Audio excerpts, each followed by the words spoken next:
Welcome everybody to Play Like a Jet Live. I'm Luke. We've got Clay with us as always, and we have a special guest with us tonight. We've got Tim Jenkins. He's the CEO of Jenkins Elite. Does fantastic work over across on his YouTube channel. Tim, how you going, man? I'm doing great. I appreciate you guys having me, and I'm pumped up. Yeah, New York's a little different place now than it was 12 months ago. Yeah, a little more excitement in the air for sure. We're going to break down a lot of Zack Wilson today, talk about some of the work that Tim's done, breaking him down, the scheme at BYU compared to what they're running in San Francisco and hopefully what will be run here in New York. So we're going to jump into that in a minute. Tim, I wanted to just lead off. In your pre-draft rankings, you had Zack Wilson as your QB1. Speaking generally for a moment, what was it that you liked about his film? What traits gave him the edge for you in what was a really good draft class in the end? Yeah, I mean, so throughout the draft prep process, I had to talk to everybody about this. My big thing was this is where I think they'll end up, right? I don't think you could have not taken Trevor Lawrence #1, and you're going to get fired as a GM if you don't. So yeah. My issue with Trevor, whereas I didn't see this as much with Zack. So with Trevor, there was a ton of what we would call PSL. So, hey, 2-shell, 3-shell, 2-shell read to the right, 3-shell read to the left. And if someone kind of disguised the look, he struggled with it. Now it was always made up for because he would just fit a ball in that, only Trevor Lawrence could throw.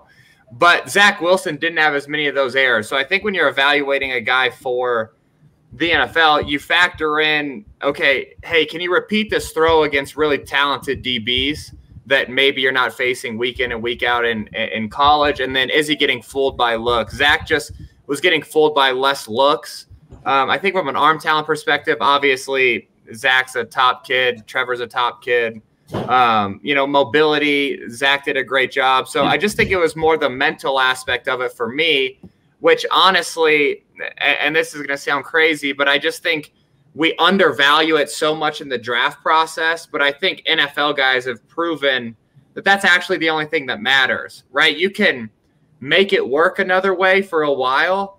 But if you think about the guys that are consistently year in and year out, like quarterbacks that every team would want, Tom Brady's not freaky athletic, right? Aaron Rodgers is an athlete, but again, it's everything he does at the line of scrimmage. So I think that's where Zack had the edge. And I think that's what should really excite Jets fans. And I know there's a lot of cool clips of him throwing, but just the fact that he had so few, pre-snap, post-snap busts should really excite the fans.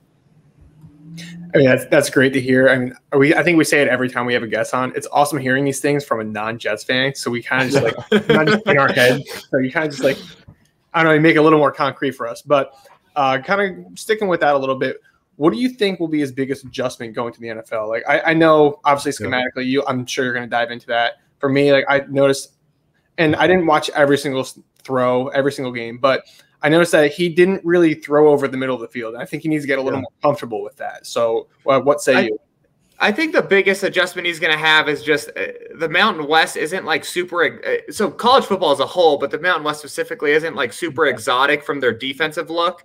So I think he's going to have to get used to disguises and what tips what. Like in the Mountain West, if they're running cover 2, both safeties are at 14, right? And then if it's cover 3 – a safety's at 9 and he's trying to disguise it. Well, what's coming, right? It's cover 3. They're going to rotate and it's and I don't want to be a jerk about the Mountain West kids because they're all good players too, but it's just there's not a high level disguise there. Whereas in the NFL, they're going to give you that 18 and 14 look and then snap back into, quarters, and then the corners are going to bail. That's the stuff that he's going to have to get used to is not only is the NFL inherently exotic from a defensive look, but when a D coordinator knows you're a rookie, they take it to a whole nother level because in their opinion, this is what the NFL is thinking when they face rookie quarterbacks. Hey, I'm going to give them the most exotic look possible. We're going to force 3 turnovers. Yeah, we'll bust 1 or 2 coverages, but he's not going to get there.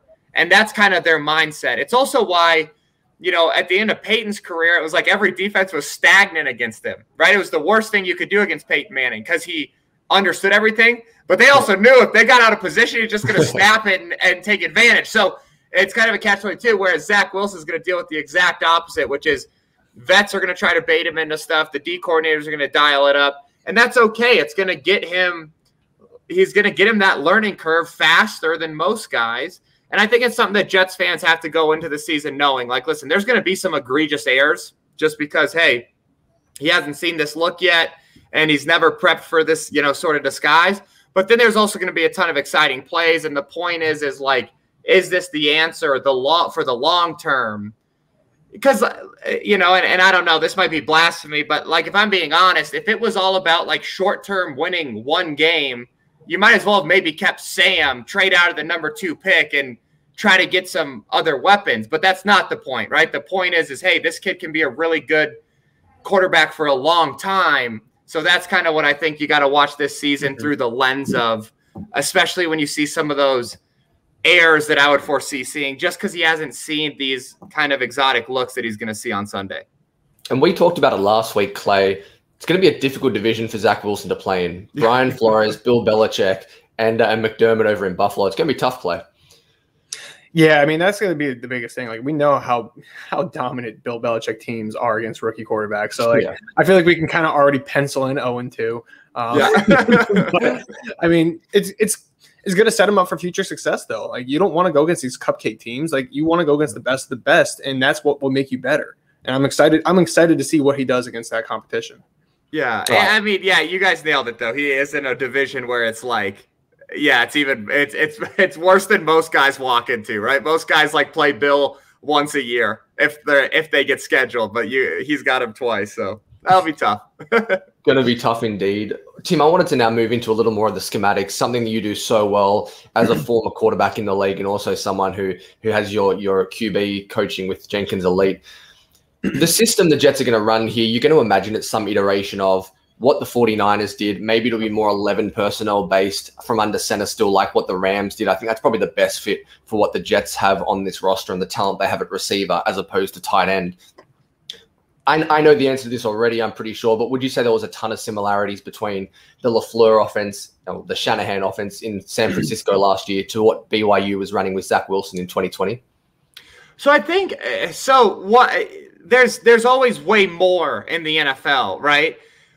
BYU, here was what was funny about the Zack Wilson thing. When I started evaluating him, so everyone was tweeting at me like, oh, you're going to love this kid. And the clips they would tweet were like, go balls up the sideline. I'm like, I don't know, because everybody can make that throw. Like, there's a million D3 kids in America that can make that throw. Like, it's not impressive. Yeah. But then the more I got into his tape, I expected it to be kind of like, not to take a shot at Mike Leach, but like more Mike Leach-ish in what they were doing at BYU. Dude, the concepts they were running at BYU were legit pro concepts. So from some principles like the vertical stretch of, hey, deep post with a deep over, he's done that a ton at BYU. So when they do it with what San Fran does it a ton, when they bring that over, which is what they're going to do in New York, it's like he's going to have reference points for it. So, yeah, I think it is similar. Where I think Zach's going to have to grow is the under center, like run action stuff, because they didn't do a ton of it at BYU. They did everything mostly out of the gun. So the under center run action, if they end up doing that, he's going to have to do. They're going to have to do a lot of work on that. But there are similarities, and I think it's like, yeah, BYU deserves way more credit than they get from an offensive standpoint, because BYU's concepts to me are what like would have benefited Justin Fields at Ohio State, but Ohio State was doing all this Star Wars stuff that like I don't like at all. But BYU is doing some legit pro stuff, so I do think it's similar. Now, of course, there's the similarities were Zach's 20 plays, and this playbook's going to be 150, right? But there are some things that he'll be able to reference back and okay, I remember this look. I remember how this played out. So those will be beneficial for him once they install which, I mean, they already have, but as he gets this install down. Yeah, something I think, Tim, that the Kyle Shanahan offense does so well, and I saw it on the tape at BYU as well, is run concepts off one another. So if they're running that post-over concept that you were talking about, they'll then turn that over into a stop pivot, and they'll send him out to beat that cover 3 defender as he starts to cheat on the post. So they're so good at that. And can you just talk a little bit about how well Shanahan does it and how he uses only a few looks a game sometimes conceptually, but he just masks and decides them so well? Yeah, so one, I mean, I'm pretty critical of Kyle Shanahan. Like with that being said, they do so much great stuff off of certain things. Where I think he's truly like the best is his run game.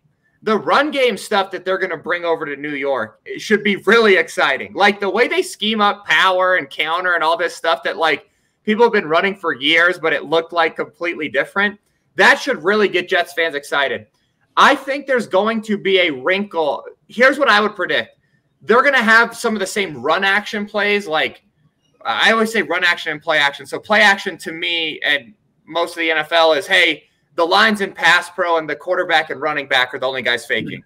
Run action is, hey, we actually have a pull, right? Like there's actually a pulling guard. The protection's way worse, but you get way more influence. San Fran's run action passing game is unreal. So I think they'll bring that. What I would tell you guys that I think they're going to end up stealing a lot of is Green Bay's empty package.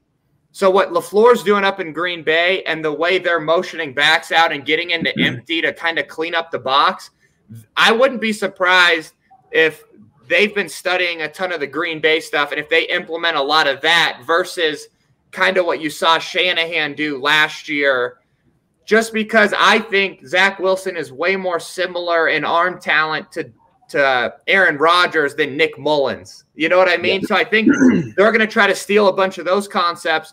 And if they combine those two, which is kind of what my prediction would be, dude, it's going to be special. Like you're going to get into, hey, motion the back out, empty, clear up the box, get him a good look. And then 2 snaps later, gap trap somebody and, run it down their throat. So I think there's some really exciting stuff. But yeah, Shanahan obviously is a guy who's pushing the game. I always view offensive coordinators like Denver has Pat Shurmur, right? Who I think people are hard on. Like, I don't think he's bad, but he's not changing the game, right? He's not pushing the game forward. Kyle Shanahan, like you're talking about, he's pushing the game forward. Now, there's some concepts that I look at and I'm like, that was dumb. Yeah, right? But he's probably got a reason for it. Or George Kittle, hey, after he got blasted in the head, just went the wrong direction. So I think it's, who knows what actually happens on some of those. But he's pushing the game forward. So anytime you get someone from a tree like that, I mean, fans should be pumped the hell up about what this offense is going to look like this year compared to, unfortunately, what it looked like with Gaze last year. Tim, you talked a little bit about the Green Bay offense, some of the things they do out of empty. Just to kind of give our viewers an idea of that, would you say that's similar to what Brady did at LSU with Joe Burrow? Yeah. And if so, that's an offense that has a ton of this mesh wheel concept. And we saw BYU run that a lot. And Zack Wilson did a really good job, diagnosing it and going to different options through the play. Do you think that's something we'll see worked in if they go in that direction? 100%. It's almost identical to what they were doing at LSU. So I think what you saw was, you saw the Saints do it, right? And they did it in like a package because Sean doesn't really believe in only empty. So they did it in a package. Then Joe Brady took it to the college game and basically lived in it. And then I think you saw the NFL look at what they were doing because everyone scouted Joe Burrow. So they're going to watch the tape anyways. And that's where you saw all these empty packages explode this year. And so, yeah, I definitely think I think you nailed it. I think from the mesh wheel and all that kind of stuff, it's a really good fit for Zach. And I would guess that they're going to try to get him involved in the creation of this to make sure that there's some stuff he's really, really comfortable with, because you don't want him second guessing things in the middle of the season. So I do think they're going to probably involve him. And if you saw it on the BYU tape, I'm willing to bet that you're going to see it on the Jets tape. There's, of course, going to be more wrinkles. But, no, I think it's exactly like what they were doing at LSU. And I think that's a great point of, okay, hey, we've seen it here. We've seen it with Green Bay. And plus, we know Zach can do it. Let's install it. So I think it's a no-brainer for the Jets. Man, I like everything you guys are saying. It's just it just gets me so excited because obviously these last 2 years with Gase have just been – just brutal beyond belief. So yeah, actually getting a guy like LaFleur who comes from these good systems, is bringing in good concepts, is just with Zack Wilson, what he's capable of.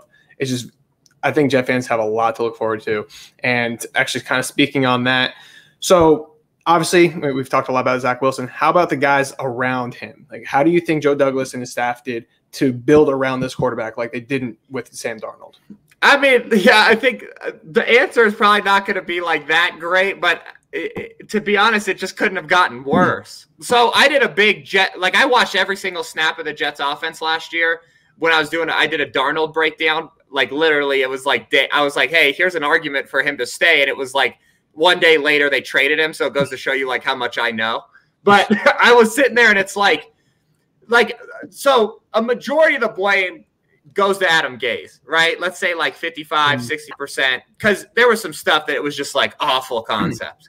Yeah. There were some things though that I'm not kidding. And I don't want to be like, I always hate being like too harsh because the NFL is a bunch of like 0.02% people, right? So even if you're terrible in the NFL, you're a phenomenal athlete, right? You're a world-class athlete.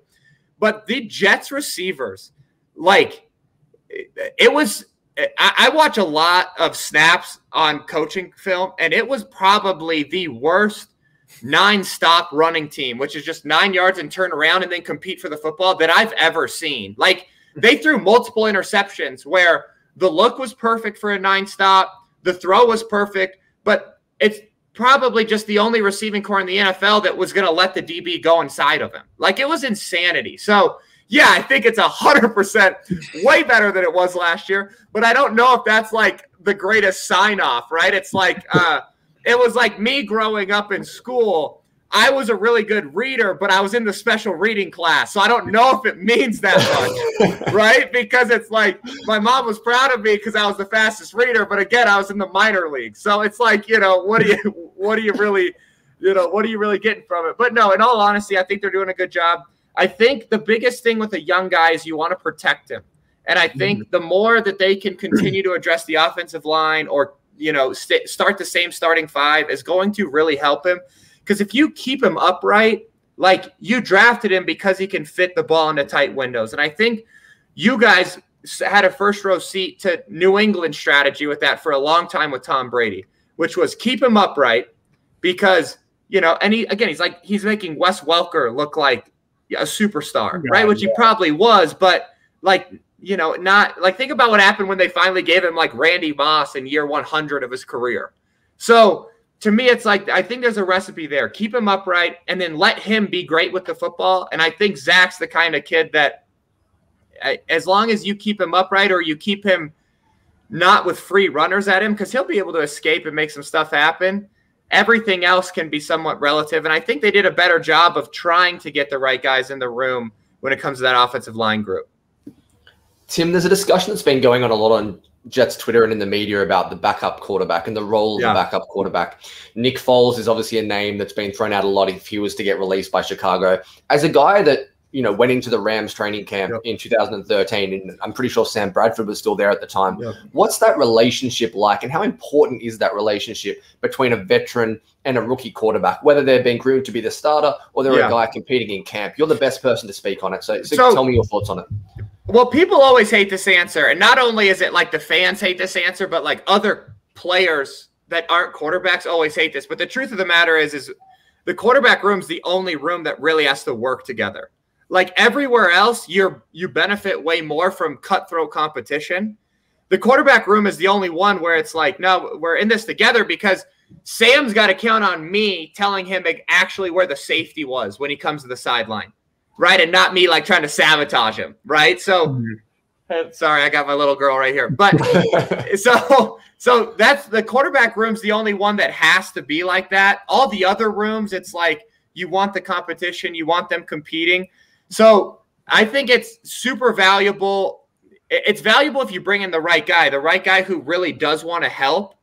Like grabbing a Teddy Bridgewater, who's still at a point in his career where he wants to win the starting job, would be a terrible mistake for the Jets.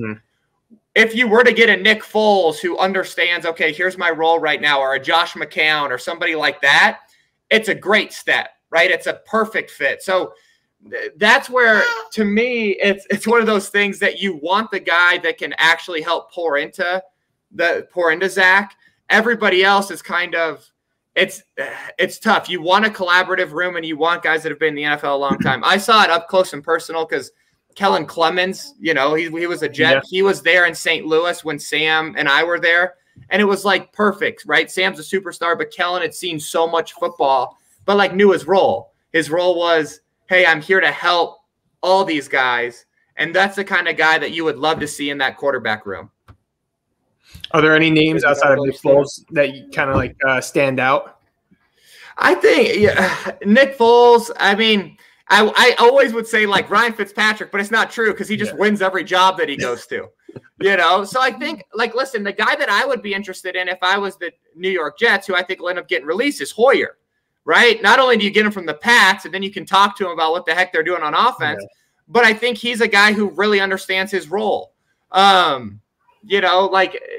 I don't know who's available, but like Chad Henne, if he gets released, would be a guy, because you saw him come in and win the game for the Chiefs, right, when Mahomes went down. But also he's a guy that knows his role. I just think you have to find those guys who are comfortable. They're comfortable not really competing for the job. That's the hardest thing is guys who make it to the NFL tend to be so hyper competitive that it's like really hard to find that right mixture of veteran experience and like knowing their role at the moment. Because you hear all of them, they all say the same thing, like, I'm here to help, but you know what they're actually thinking, right? Fitzpatrick is going to be the Washington football team's quarterback because it just like everywhere he goes, he wins the job. Inevitable. Yeah. They took Tua, who's a great player and like did a pretty good job as a rookie. And it's just like, nope, Ryan Fitzpatrick's going to win that job too.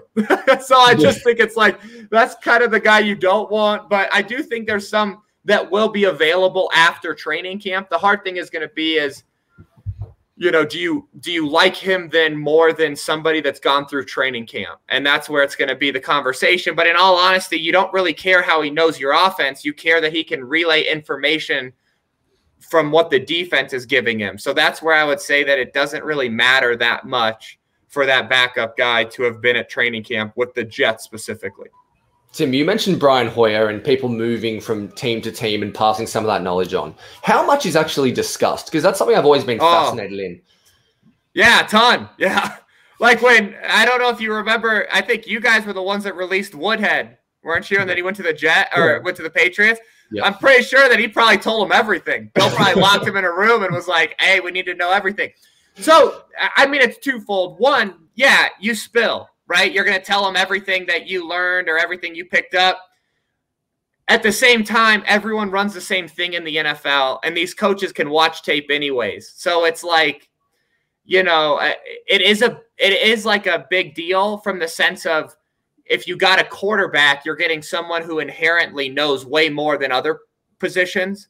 But at the same time, like, you would hope that the Jets defensive coordinator and Saleh now can watch the Patriots and know enough that they don't really need Hoyer. But I do think it's an added benefit when you look at him as potentially being an option.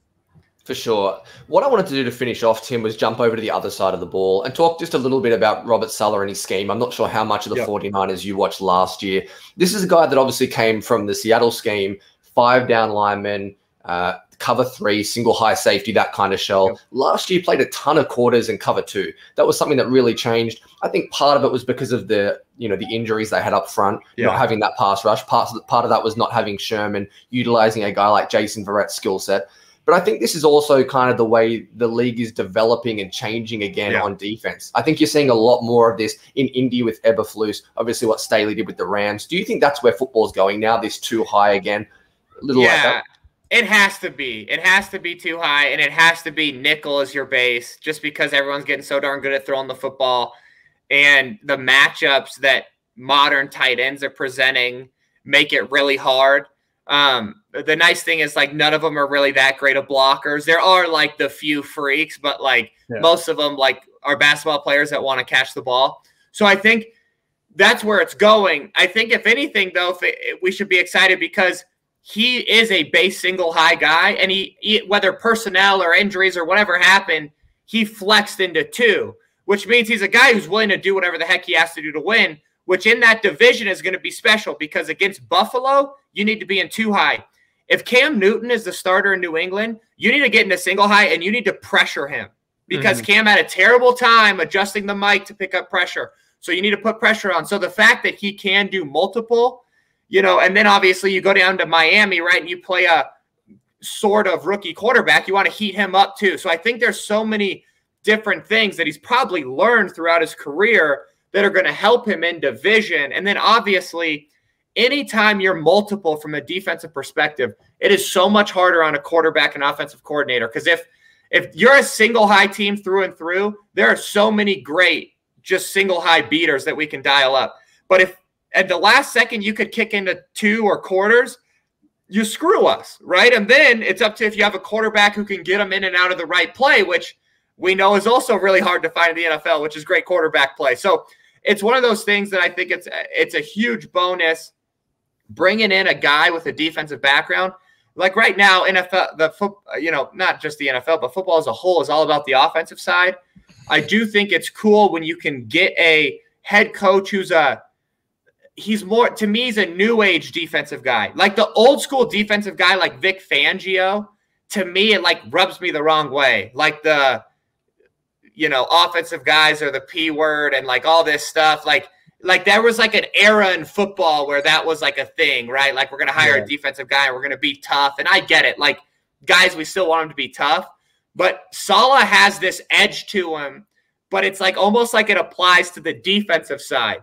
And then he's also like flexible enough to realize that like, hey, we got to be really good on offense and we can't just like win like they did with Rex Ryan. Like Rex Ryan to me is like the defensive guy.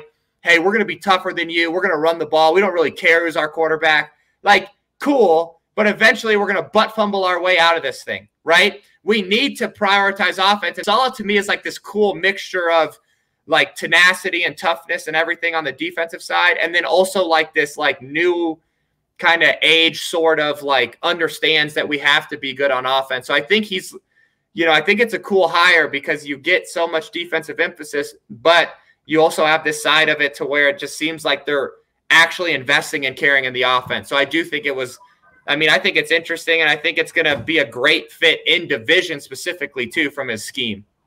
Yeah. Hey, I want to end it off with just kind of going in a round circle. We start with Zack Wilson and with Zack Wilson. How do you think he's going to do in his rookie season? I think he'll have a great year. I think you'll see a ton of playmaking from him. I think he'll get out of the pocket probably a lot more this year than he will later in his career, just because he won't necessarily always trust his protection or something. We call it color flash when you see like a different jersey flash. He'll get out of the pocket a lot more. I would tell you that I expect like he's going to have a TD to INT ratio of like, call it like 1.75, right? Like I wouldn't be surprised if it was like 17 and 10 or like something along those lines, which I think is great as a rookie. My worry, I would say like Justin Herbert-ish. My worry is that they don't have that like, and maybe, maybe they get him or maybe someone develops and the chemistry is there, but just like that Keenan Allen, like, hey, I know I can just throw it to this veteran who's going to go and get it. So that's where I'd say I don't know if he can really get to like 2-1 or 2.5-1. But I do think I think if I'm a Jets fan though, this is what I would say. The one thing that I would want to see at training camp and in the preseason and the season is him like killing the play or alert at the line of scrimmage. If you see him taking the step of getting them in and out of the right play call, that's going to be huge for this offense. So if you start to see that in training camp where he's like kill, alert, throw some money on the Jets as a flyer to make the playoffs because not a lot of rookies can do that. So that would be the time where I'd say like you can do some investigative work at training camp and really see how much he's grasping. But I would tell you that I think he's going to have a heck of a year. I think it's going to be closer to 2-1 touchdown and interception ratio than 1-1. And if you're a rookie, that's where you want to be. If you're there, then you can keep climbing out of that. And then it's, a bright future for Jets fans and gets you guys out of what you've been watching the last few years. Well, yeah. It's funny you say that, Tim, because Mike LaFleur, when he left minicamp a couple of weeks ago, he talked about how many call-it periods the Jets have been doing more than usual just because of the decreased sample size of the offseason. And he said they've actually been doing a fair bit of those 2 play calls into the helmet. Yeah. And he's actually put a lot on Wilson's plate. So it's exciting to hear that. Obviously, look, we're very early on, but that is a positive sign. Before I let you go, Tim, I want to hear all about what you're doing over on YouTube with All Things QB. I know you've got a podcast over there now. You did incredible breakdowns on all the rookie quarterbacks, their fits in their offense. Tell us a bit about what you're doing, what's next. I know QB Elite has a new center opening up. Give us the rundown on everything that's happening in your world. Yeah, so the All Things QB channel is just like, I started by accident and then it got super popular. Like I didn't even know you could like make money on YouTube and stuff. Like I'm like the oldest 30-year-old, you know, like I have like 3 kids. I just am like, oh, this is cool. And then they put a check into our account and I'm like, this is really cool. So no, it's like, you know, I just do a bunch of breakdowns. I'm going to do some inside looks at the playbooks. Like I'm going to create essentially, like I'll do the Jets and the Broncos, but like, hey, you know, weeks 1 and 2 of what they ran, it would really be San Fran for the Jets. But just to give people an idea of, oh, wow, here's what the play would actually look like. So we'll do that. And then when the season comes, we'll actually just be cranking out breakdowns, which is the most fun. You know, and if anyone has a quarterback and they live in Colorado, Arizona, or Texas, we've got a location and we'd love to have them. So no, it's fun. I enjoy the questions. My biggest thing when I started the YouTube channel, I just wanted people to hopefully learn something to where football on Sundays was more fun. Because it really is, man, it's such a fun, like the NFL is so much fun. The game of football is the coolest thing on planet Earth. And the more you understand it, like the more special you realize all these freaking guys that go out there and play are. So I hope someone watches it, they enjoy it, they learn something, and they can always tweet at me if they have questions or anything like that. Tim, we really appreciate you sharing your knowledge and your time with us today. I know you're a busy man, so good luck with everything you're doing, and thanks so much for coming on. I appreciate you guys. Well, I'll have to jump back on mid-season to see how my shake went out for 1.5 to 1. Absolutely, thanks man. Thanks for joining us, everybody. It's Play Like a Jet, another week of it. We'll catch you next week, Wednesday night, 7:15 Eastern.